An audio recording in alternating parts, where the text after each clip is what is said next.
everybody. Today we're going to talk about what you eat in the dark, why we eat in the dark, and maybe some things that we can do to try and stop ourselves from doing this. So, what do you eat in the dark? What is your guilty pleasure? Is it cookies, chips, nuts, candy? It could be peanut butter sandwiches. You know, everybody has that moment in time when they like to eat at night. It could be after a long day, you've tucked the kids in, you just want to sit down and relax and have a snack. And I get it. And you know, cravings are so hard to define. Sugar is the most addictive substance there is. And it's not like being addicted to anything else. It's like it's very difficult to curb that. I have found personally for me, if I can give myself a couple seconds, count to 5, tell myself, okay, I'm not going to do that, it will sometimes work for me. The other thing that I will use a lot is one handful is 500 calories. So if you are a calorie counter, every time you reach for a handful of chips or bugles or whatever it is, think 500 calories. You know, that's not totally an accurate amount, but 500 calories is a really good amount to say, I don't know if I want to do that.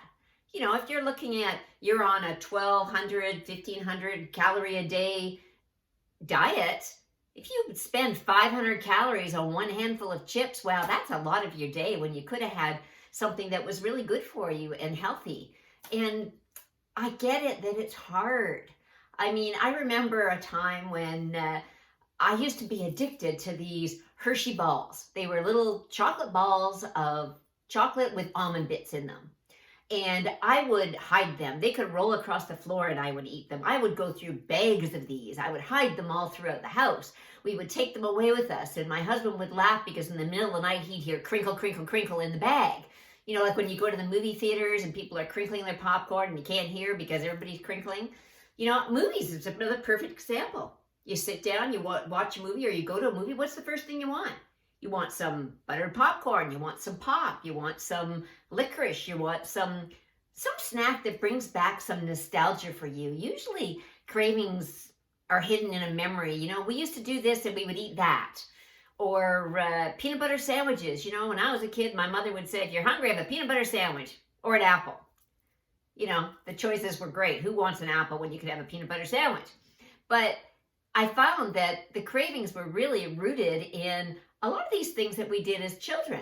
And not that those things were bad, but if we're not active enough as adults, it's really difficult for us to burn off those extra calories that we may be eating late at night. Going to bed on a full stomach is one of the worst things you can do for yourself. During your sleep, your body is repairing itself. So you always want to cut off your food at least 3 hours before you go to bed. I know you've heard that for years, but it's so true. I like to cut off my food after supper. I am extremely regimented in that way. I finish my dinner. I hit my timer on my fasting app. I use the Life app, L-I-F-E. It's free. It's amazing. It's simple. It's one button. And I push start and my fasting starts and it keeps me accountable because I'll be sitting there binging one of my shows and I'll be like, I'd like a little something, something. What do we got? And then I go, oh, I've been fasting already for 3 hours. No, I'm not going to ruin that fast by having something now.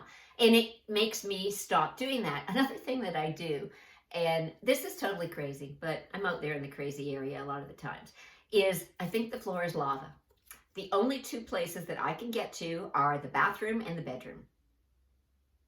I've done this with my grandkids. It's like, nope, you can't have it because you can't get there. So it's just another little way of tricking your brain into thinking, I'm not going to have that because I can't get to that. So I'm going to go back real quick to eating at night. Okay, so when you go to bed at night, your body is repairing itself. If you go to bed and you have a full stomach, what happens when you lie down? You start to hear it, right? You hear the grumbling and juices and things going on. Well, that's your body trying to digest what's in there before it can start its repair process. Because your body repairs itself at night. It flushes out all of your systems. It sends out growth hormones. It sends out ketones. If you fast long enough, you get into autophagy. Now, we're not necessarily talking about fasting. We are talking about not eating before you go to bed and during the night. If you're interested in intermittent fasting, let me know. There is a lot of good things on intermittent fasting out there. I intermittent fast an 18-6 every day, which is eat for 6 hours, don't eat for 18 hours. It's worked really well for me, but there's a few really good people out there that you could check out on YouTube. Dr. Berg is one, and Dr. Mindy is another one that have a lot of really good information on fasting and the whys you should do it and the health reasons you should do it. And they're just totally amazing. The differences I felt when I started intermittent fasting were really awesome, and they really helped me on my weight loss journey. So it's something that I would definitely look into. So we covered the what you eat. Please let me know in the comments below what your guilty pleasure is and what you like to eat at night. We've covered the why we do it. It could be, like I said, it could be emotional, it could be psychological, it could be nostalgia, memories, different things trigger bad day. It could be rewarding yourself. Which is okay once in a while. There is nothing wrong with saying, hey, it's my birthday and I'm having a big piece of chocolate cake. You go for it. You earned that chocolate cake. Not a problem. But if you eat the whole cake, we got a problem. So really trying to curb that at night and letting yourself wake up with your body doing some repair to itself. You will notice this difference almost immediately. Give it a try. Try and stop the eating at night at least 3 hours before you go to bed. When those cravings hit, have a glass of water. I know, a glass of water, but try it. It's a habit that you've gotten into of waking up and having something to eat. You're not really hungry. You might think you're hungry, but unless you are literally growling and hungry, don't eat. Go back to bed, roll over. It's going to take you a few days to get there, but you will get there. It just takes a little bit of time. My husband and I stopped snacking and eating at night during the pandemic. I know, that was when I went through all my changes and weight loss journey. And that was when we decided to, hey, we're going to cut off this snacking at night. And it has made such a difference to how we both look, feel, and react to food. So I have a cutoff time. It's like, I like to eat my dinner by 6 and I don't have anything after 7. So if he says, I want to have da-da-da, I'm like, well, you got to get it in because we're not making cookies at 8 o'clock tonight. If you want cookies, we got to make them at 5 or 6 so that I can eat them before I go to bed because that's my cutoff time. So I'm not saying that you don't get to have those things. I'm saying you need to limit the amount of them that you have because we would bake cookies and we would eat the whole batch. So, having a couple, that's one thing. Having a whole batch, well, that kind of got us to the problem that we got to. So give it a try.